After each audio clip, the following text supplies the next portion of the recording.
up, I have Sportsman. It's Lamont. We back with another podcast episode. And today we just got some more news, notes, just NBA talk, sports news in general. Probably going to update you on what we're going to be talking about in the live stream this evening. So before we get into all of today's NBA and sports topics, make sure you guys like, comment, and subscribe. Hit the notification bell to the video if you have not done so already. Again, the grind is real, the grind is there. And we've set the goal of 18K by the end of December. Maybe 20K if we get lucky. But again, we're going to keep pushing. We're going to keep growing. So again, just continue to make sure you like, commenting, and subscribing. I've been in the live chats. I see new people every single day. So again, salute to everybody that's sharing the videos, giving us more exposure. And then if you're new to the channel and you come into the live streams, then I invite and I implore you guys to hit the link to join the live panel. We would love to hear what you guys have to say about anything that we talk about. I mean, if you were in yesterday's live stream, we were talking about just the NBA, the pandemic issues that turned into a very, very deep conversation about finances and how you can get through this pandemic, even with limited finances. So again, these conversations can go any direction, man. There are a lot of people in the chat, in the panel, that have information that they can give you that can help you outside of sports. So you always want to make sure you tune into our live streams where conversations can drop like that at any time. But today, we got a little bit of news. We're going to talk a little Lonzo Ball. We got some Russell Westbrook news. But the main thing I wanted to do was I wanted to discuss these updated NBA power rankings. I'm not going to go through every team. I just probably wanted to go through like the top 10, maybe top 10 to 15 teams, just kind of see what's changed since the preseason started. And obviously these power rankings in the NBA change on a week-to-week basis. So again, it's not something this is not a locked in evaluation. These things change frequently, and then by the time the end of the year comes around, you have a good assessment of what teams have been most consistent, who's been inconsistent. So if you have a team, for example, this week we've had the Boston Celtics drop 3 spots while the Nets moved up 3 spots. And for the Boston Celtics, if you see a team like that, they have a lot of lows where they drop 3, 4, maybe 5 spots, but then they shoot back up because they have a better week. That's going to give you an indication of inconsistency. This is just going to help you better evaluate teams as you get towards the end of the season. You're going into these playoff runs. If you're better, these are all things that you want to be able to take in consideration. It's all for research purposes only. That just makes you a better basketball mind. So we're going to go ahead and get over to our drawing board early today, just so we can knock out these power rankings. So we're going to get over to the drawing board just so we can knock out these power rankings. All right, and we're going to start off with the number 1 team. So again, these power rankings are probably going to be similar to what we saw the last time we did an analysis like this on the top teams, but that was before we saw teams even play a preseason game. Now we've seen teams play, so now we can kind of adjust just based off the eye test. And I know preseason doesn't really give you a lot to judge, but I usually watch the first quarter and early in the second quarter. After that, usually coaches have seen what they need to see, especially out of their first 2 groups. After that, usually they're just using the rest of the game to evaluate talent, evaluate situational play calling and things of that nature. And the win-losses don't really bother me too much. But at number 1 in our power rankings, we got the Los Angeles Lakers. All right. So we saw for the first time LeBron James and Anthony Davis hit the court against the Phoenix Suns. Combined, they had 21 points in 15 minutes. They look sensational. That's all Frank Vogel needed to see. Kyle Kuzma's been having a really good preseason.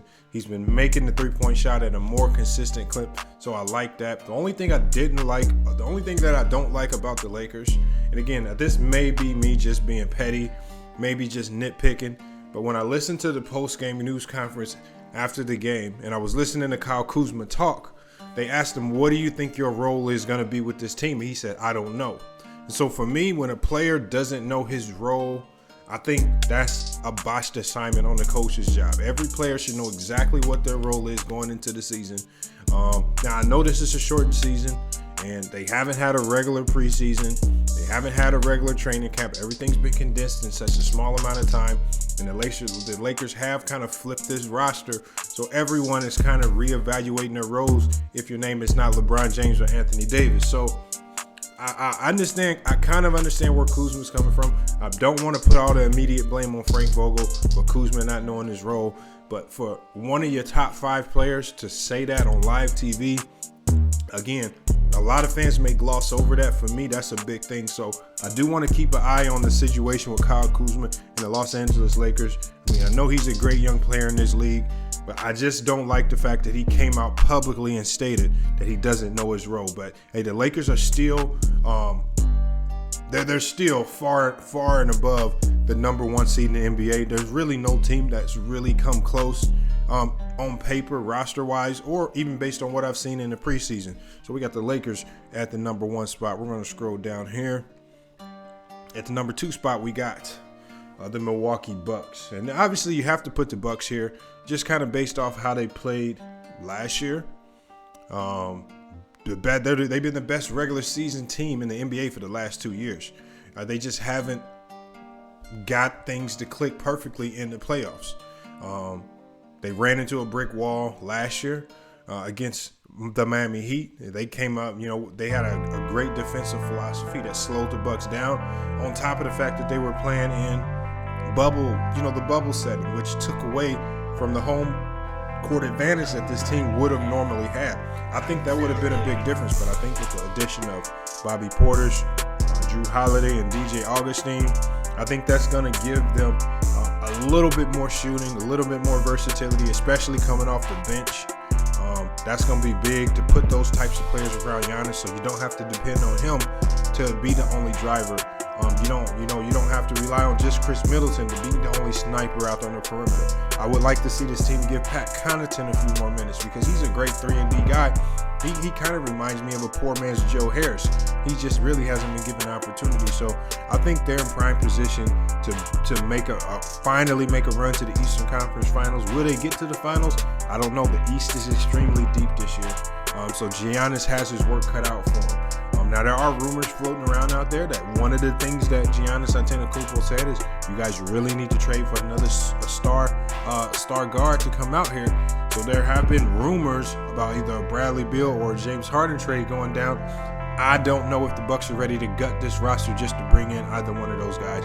But at number 2, we have the Milwaukee Bucks. Next up, we got the Miami Heat. This was a team that, it was rumored that Giannis maybe had his eyes on this particular team. Obviously, that's not happening. But the Miami Heat still have a very loaded roster. Obviously, they expect much more out of Tyler Hero. They expect Bam Adebayo to take another leap forward. He had a great year last year as well. Now they lost Crowder. They lost Mo. But they brought in Mo Harkless. He's a solid replacement. I would like to see Mo Harkless get a little bit more consistent from the 3-point line.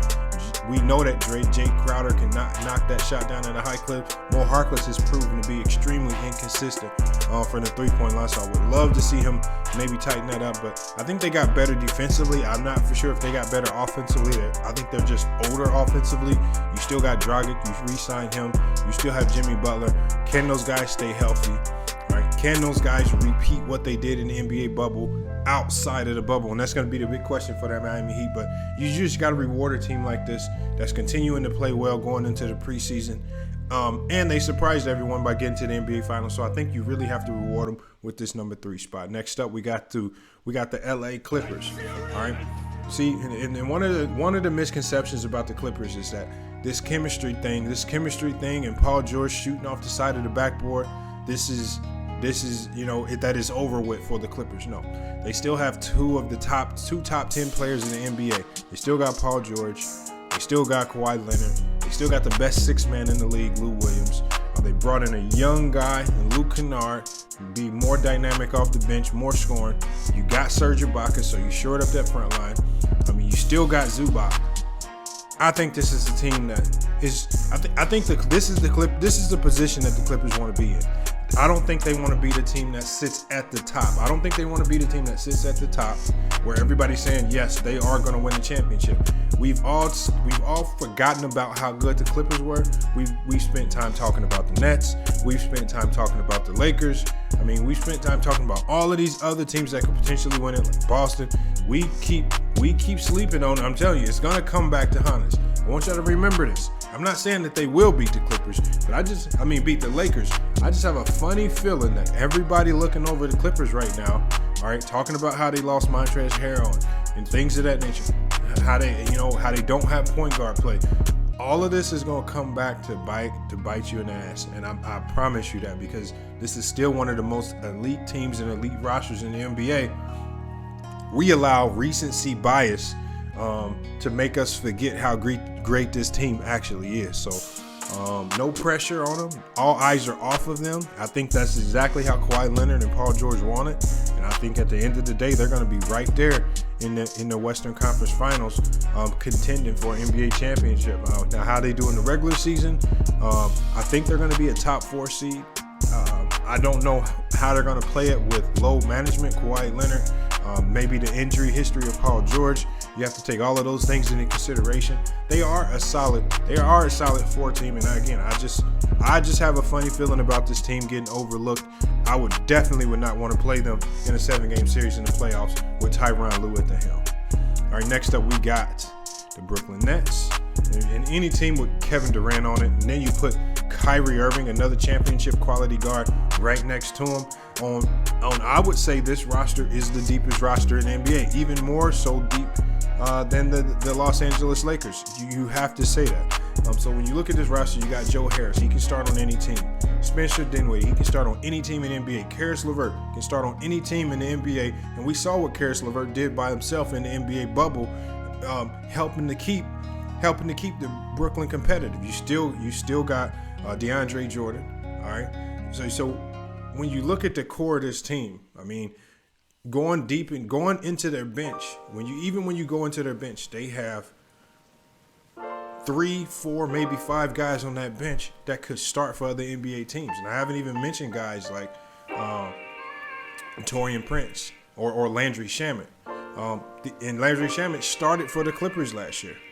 So again, this Nets team is I hate to say it and I hate to keep bringing it up, but it's going to be about how quickly they gel. It's going to be about their team chemistry. I think personalities, I think all of the weird things going on with Kyrie Irving, I don't think that's necessarily going to affect him.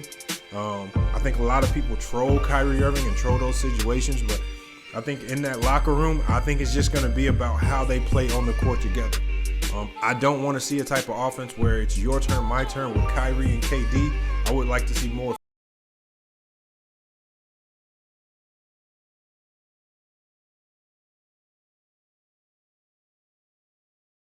makers at that. So the Nets at number 5, they actually moved up 3 positions after we saw them play in the preseason. And again, I would assume by the end of the year their power ranking could get up to 1 or 2, depending on how the Lakers play during the regular season. So keep an eye on this team. All right, let's also not sleep on them as well. KD looks fully recovered from the Achilles injury. And again, most players who have an Achilles injury don't have this much time off. Usually when they all have this much time off, but by the time they come back, it's usually about an all-star break in next season, and it's hard for them to get right back into the flow of things because the team already has rotations and rhythm on their own. Kevin Durant stepping into the fold with the team now. The season started late. He's had over a year to get back healthy, and he looks primed and ready to go to lead this Nets team. At 6, we got the Nuggets. All right, so and I think the Nuggets are getting overrated on a lot of these power rankings. You got the Nuggets at 6. I honestly don't think the Nuggets are better than the Warriors. I don't think they're better than the Warriors. I don't think they're better than the Celtics. But based on how they played last year, and I think these power rankings are projecting based on how we think Michael Porter Jr. is going to play. Now there is going to be a clash down in Denver, because you have Will Barton, who's telling the coaching staff down there, I'm a starter. I don't want to come off the bench.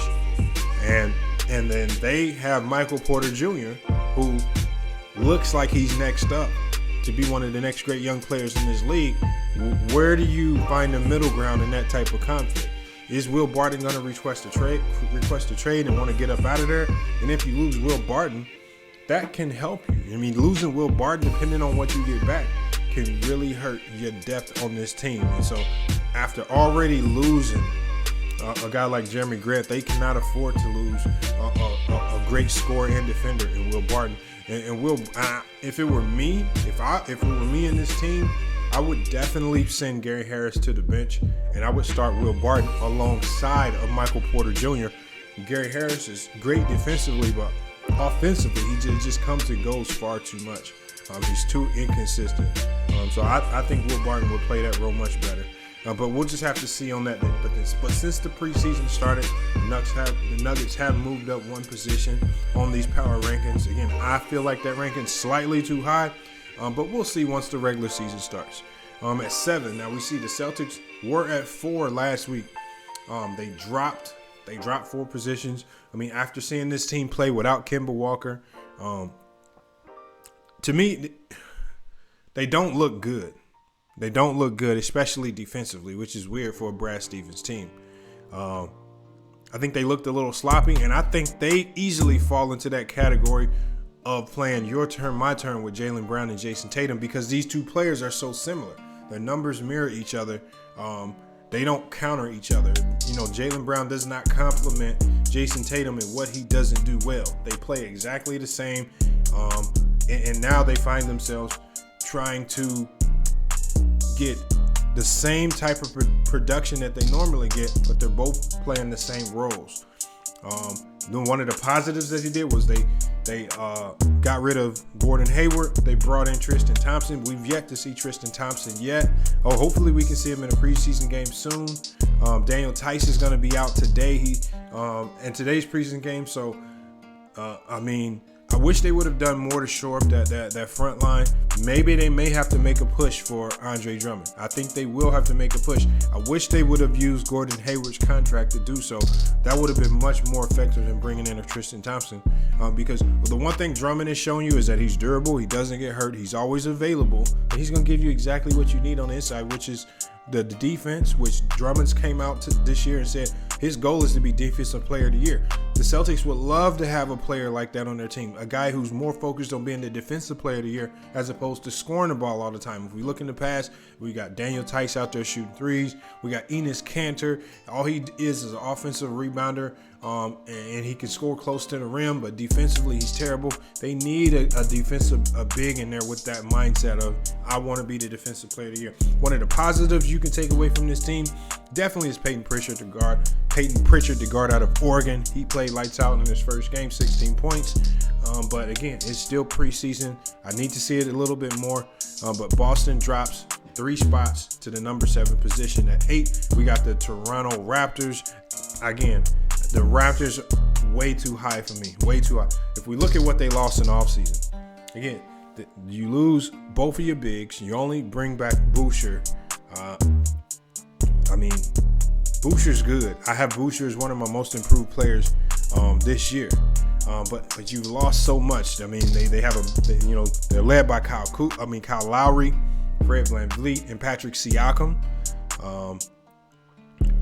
You have OG Anunoby, who with OG, he looks like he's taking a leap forward. He looks faster, he looks stronger, and his shot looks slightly more consistent. Again, I just don't think that core 4 is good enough to put you at number 8 in the entire NBA. I just don't feel that way. So I think they're a little high in the power rankings. They've already dropped 2 spots. They were 6 last week. They're 8 this week. All right, so I'm curious to see where as the next couple of weeks progress, I'm curious to see where they fall. Do they drop? I think it's going to be all about how they start the season.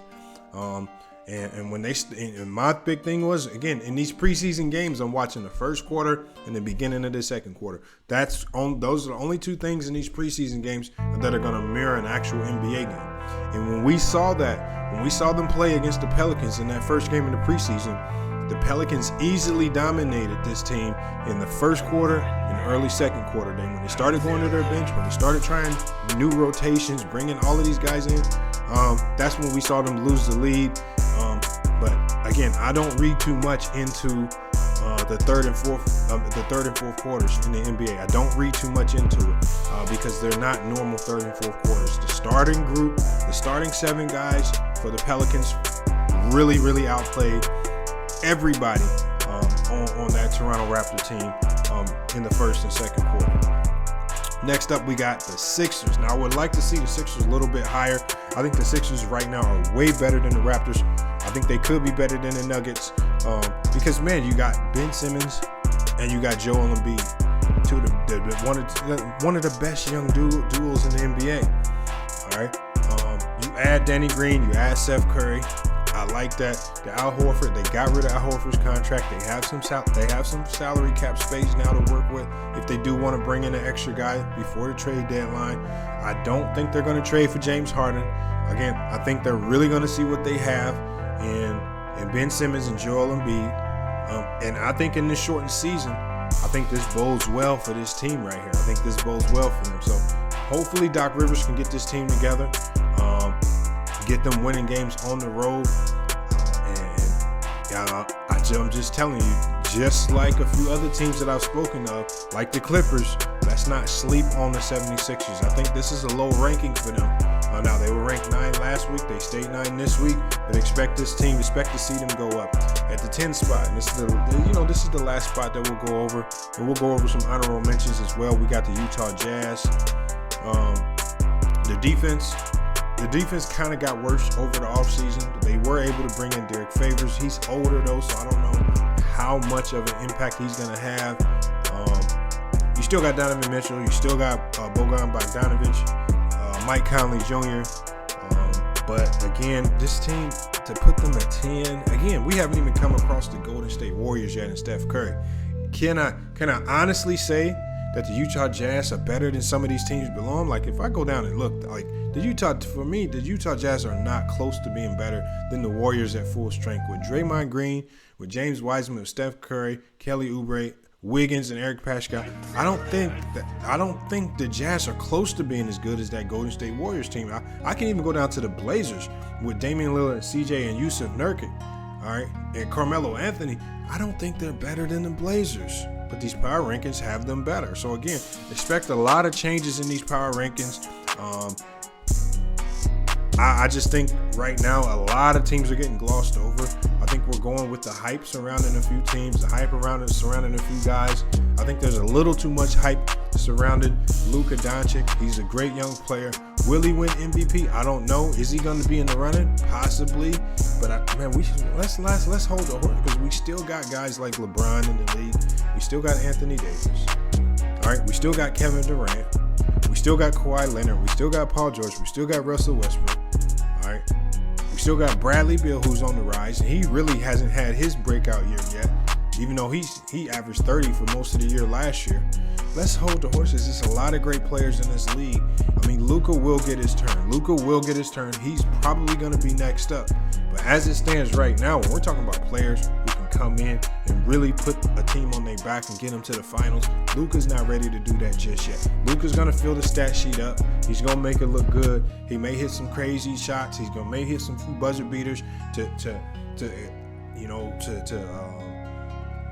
just build more hype around his name.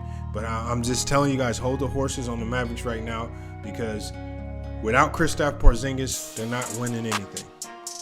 Kristaps Porzingis is really what makes that team elite. And without him, we can't say this team is elite. Now, can he put up MVP caliber numbers? Yes, he could put up MVP caliber numbers and potentially win the MVP award because he's so dominant on a bad team. But when we're talking the best player in the league, I can name a handful of guys that are better than Luka Doncic right now that are all going to be deserving of the MVP award. I just think it's going to be about how much you can actually do with the players around you. LeBron or AD will never win the MVP because they're gonna cancel each other out so much. It's gonna affect their numbers to a certain degree. It's gonna prohibit them from being the MVP. And I feel the same thing's gonna happen with KD and Kyrie. But all of these players are all better than Luka Doncic right now. So let's hold the horses on that. I mean, it would be great to see a young guy like this win the MVP, but this team is not gonna be. They're not gonna be contenders for the finals. I don't think they're contenders for the Western Conference Finals, especially if they don't get Kristaps Porzingis back into the fold. All right, so that was just our NBA power rankings right there. Just wanted to run that down real quick to give you guys a quick update on what's going on. Where these teams are where these teams are sitting, at least in the eyes of of some of the bigger conglomerates who put out these power rankings. But I think out of all the power rankings that I've seen, I think the CBS power ranking is the most accurate. The ESPN power ranking and the NBA.com power rankings look slightly biased, but again, I could be wrong. So you guys make sure you do your research. Look at all the power rankings if you want to do so. If you're playing FanDuel or DraftKings, make sure you use these resources. All right, it helps. All right. FanDuel and DraftKings is a great way to just play fantasy basketball.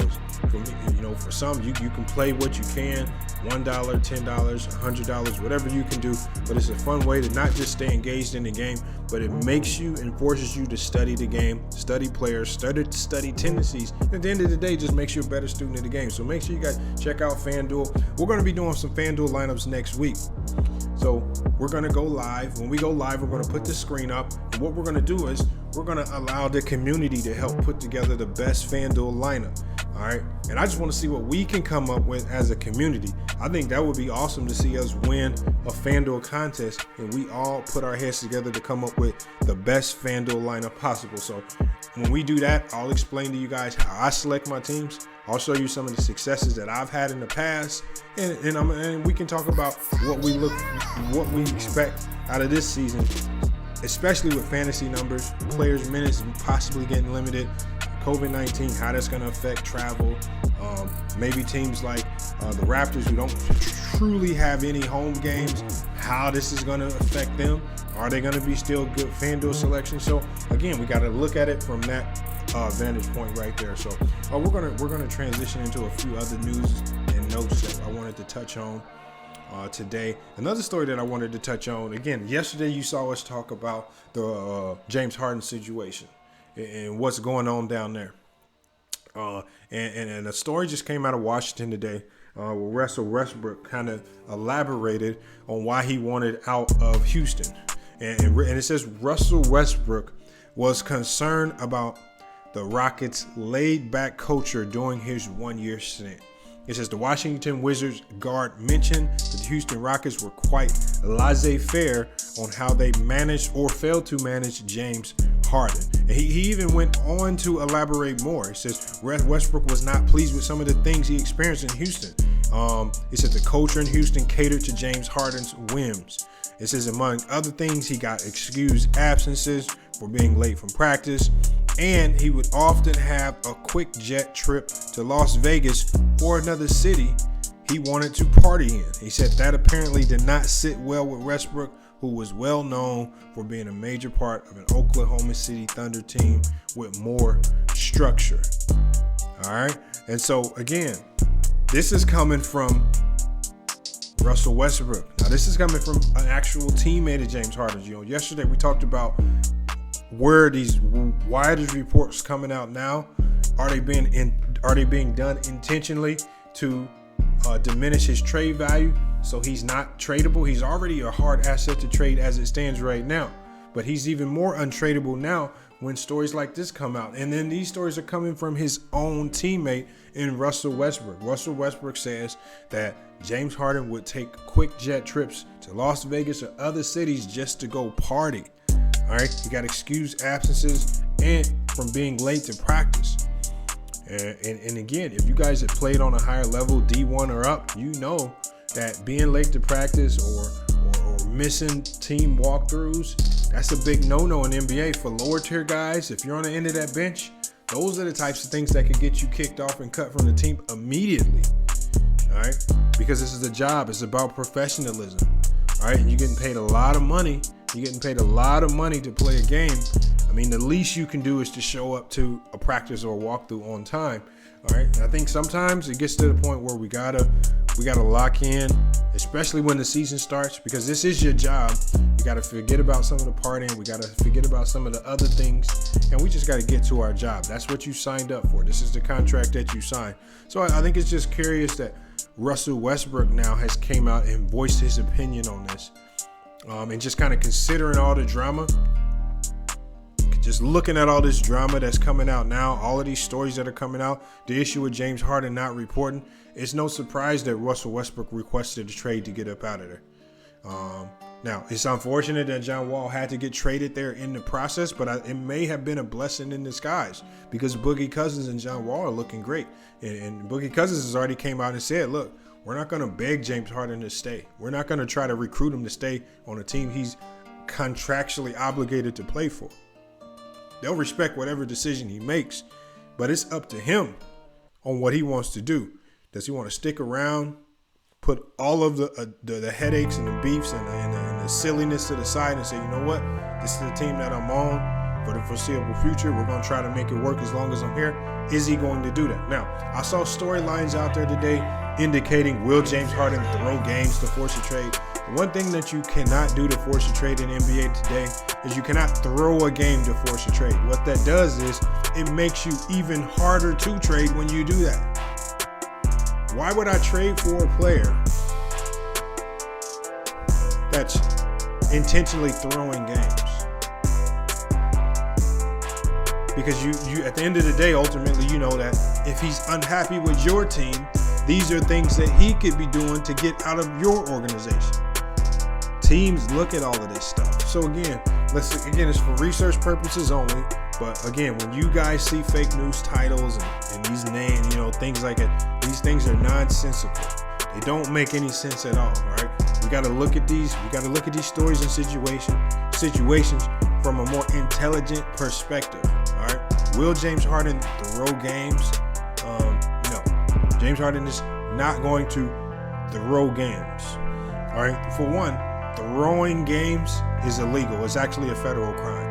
All right, so if you're betting on games, if you're a ref and you're doing things to influence or sway the outcome of a game, didn't we just see a referee go to federal prison for that? If James Harden intentionally throws an NBA game, that could be a federal crime. I don't think James Harden is going to commit a federal crime because he wants to get traded from Houston. I think he's going to play hard while he's there. He's already expressed and voiced to the team that he doesn't want to be there. And if they can make a move for him, they will.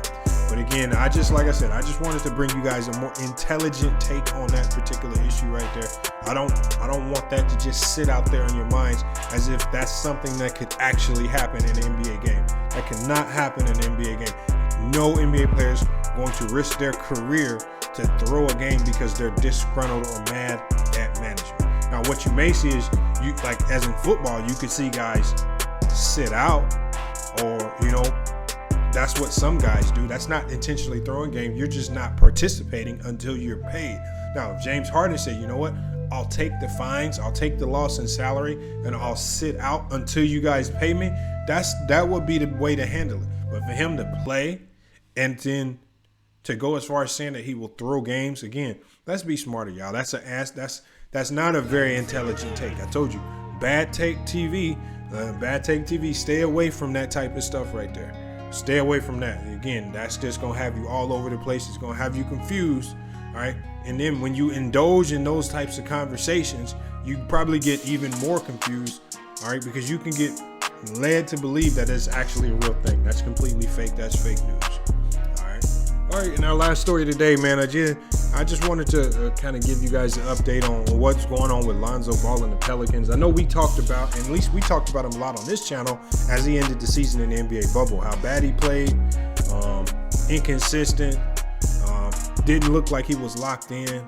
I mean, especially coming, before the pandemic hit, he was playing lights out basketball, not turning the ball over, making the three-point shot at a high clip, playing fast, playing smart, playing aggressive. He gets to the NBA bubble. He makes a complete 180. He's not aggressive. He's missing shots. He doesn't look confident. He doesn't look sure of himself. So many different things going on with him in the NBA bubble. It was even hard to explain. He promised to come back out with a vengeance. And you know what? Coach Stan Van Gundy has came out and is giving him his praise. Pelicans coach comes out and states, he says, Lonzo Ball continues to impress behind closed doors. He continues to impress. I like Stan Van Gundy's honesty on Lonzo Ball. So again, he's came out. He's been extremely honest about Lonzo Ball's strengths and weaknesses. So I can take this at face value because I know one thing. I know that he's not going to say this unless it's completely accurate. Van Gundy went on to state, he said he's put together 5 straight really solid days of practice. That means something in the NBA. He said in games where he's made good decisions, play good solid basketball. Van Gundy said on USA Today. He said he's been more aggressive to drive the ball. Like everything about what he's doing right now, if he plays at that level, he will be huge for the Pelicans. I like what's going on there. A lot of people were saying, oh, trade. No, you don't trade a guy who's on his rookie deal. He's getting underpaid for his value. You might as well get all of that value out of that contract. And if it doesn't work at the end when he becomes a free agent, maybe then at that point in time you let him go. And we know Ball has struggled to finish at the rim since making the transition into the NBA. He has been able to put on a considerable amount of muscle mass since his rookie season, but even with that, he still failed to adopt his game. So again, driving to the basket in the NBA, one thing I know, I don't think it's about size, and I think size has something to do with it, but I think it's about a mentality because we see slighter guys, we see skinnier guys, we see them able to get to the rim and attack. As long as they're attacking the rim hard, they're not thinking about it, and they're just looking to finish. You can see anybody finish at the NBA level if they are not playing hesitant. And Lonzo Ball probably was one of the most hesitant players in the NBA last year. So I hope Van Gundy can instill some confidence in him. We can see that change in Lonzo Ball. I think it'll be great for the NBA, especially when you pair him alongside Zion Williamson. That pairing, along with Brandon Ingram and Josh Hart and all of those other guys, now you add Steven Adams into the mix to shore up the front line. I mean, they're going to be a difficult team to guard because they play extremely fast. And that's the first thing I noticed when I watched them play in the preseason. Their goal is to play fast, and they're going to play through their 2 best players, Brandon Ingram and Zion Williamson. I think that takes pressure off of Lonzo Ball, knowing that he doesn't have to go out and drop 25 every night to have a successful game. He can come out and drop 12 points, 6 rebounds, 6 assists, 3 steals, and that could be considered a great game as long as he's playing his role right now. Again, what you can't fall into is you cannot fall into fans judging your stat line. All right, fans will judge your stat line. Fans only see numbers. Coaches see the game within the game. That's what coaches see. So coaches see exactly what a player needs to do within their role. Lonzo has a certain role this year. They have a certain point per game average they want him to hit. And if he's hitting that, if he's hitting those margins set by the team, it's going to show in wins and losses. So if this team is successful, I don't care what Lonzo Ball's averages are. If he's starting at point guard, I'm going to be looking at the wins and loss category. I think he has more of an impact on that than other guys like I would even say than Brandon Ingram. Lonzo Ball can control the game. He just needs to play with more confidence. All right, that was it for news and notes for today, December 17th. Man, we got a slate of games today. Let me find out what the slate of games is for today. All right, so we got a 7-game slate for the night. We got the Hornets, Magic, Piston, Wizards, Spurs, Rockets, Hawks, Grizzlies. We got the Utah Jazz and the Clippers, Golden State Warriors and the Kings, and we got the Minnesota Timberwolves and the Dallas Mavericks rounding out all of our matchups for the night. So again, if you're playing FanDuel, man, check your lineups. I haven't played a lick at FanDuel just yet, so I don't have any player recommendations just yet. I still got to do my research. I don't want to throw too many names out there. My only advice would be to understand is when you play FanDuel in the preseason, understand that this is not the regular season. All right, so think outside of the box. Look at some of the lower tier guys who are probably going to get elevated playing time. Look at some of those 6th, 7th, and 8th men on that bench who coaches are probably going to feature late in the game. maybe those are some of your hidden gems for the night. I would say avoid some of the heavy hitters, especially going this deep into the preseason where they're going to start resting guys. Avoid the Kawhi Leonards, avoid the Paul Georges. Now, I could be wrong. Those guys can come out and have a monster game. But in the preseason, it's highly unlikely. We just saw Steph drop 29 points. He did most of that damage early, then he was out of the game. Unless they're an explosive and a dynamic scorer like Steph and maybe can get their points off just like that and then they're out, I would say avoid some of the heavy hitters. So, hey, man, just take that advice. Hopefully it gives you some success on FanDuel, DraftKings, or whatever you like to play. All right, but it's FYF Sports, man. It's been another great podcast episode, man. We'll be back with our live stream tonight. In our live stream tonight, you're going to want to make sure that you chime in. I'm going to be giving you guys more details on the community FYF Sports basketball event. I'm going to be giving you more details on how we're going to select subscribers who play. We're going to be giving you more details on what influencers are going to be participating. And we don't have a locked in set of names because what I do want is I want one former pro player on each team. And I'm not just talking about overseas guys. I want one former NBA player on each team.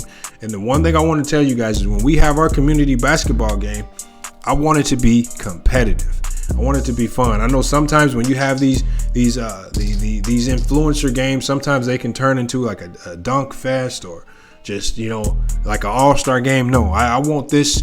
I want to set the tone for this year in and year out being a highly competitive game at a centralized location. More than likely, I'm probably going to make the location in Indiana, either Indianapolis or West Lafayette, depending on what facilities we can reserve. So I'm still hashing out the details. So again, we'll be putting up all of the information for you guys to donate to that cause tonight.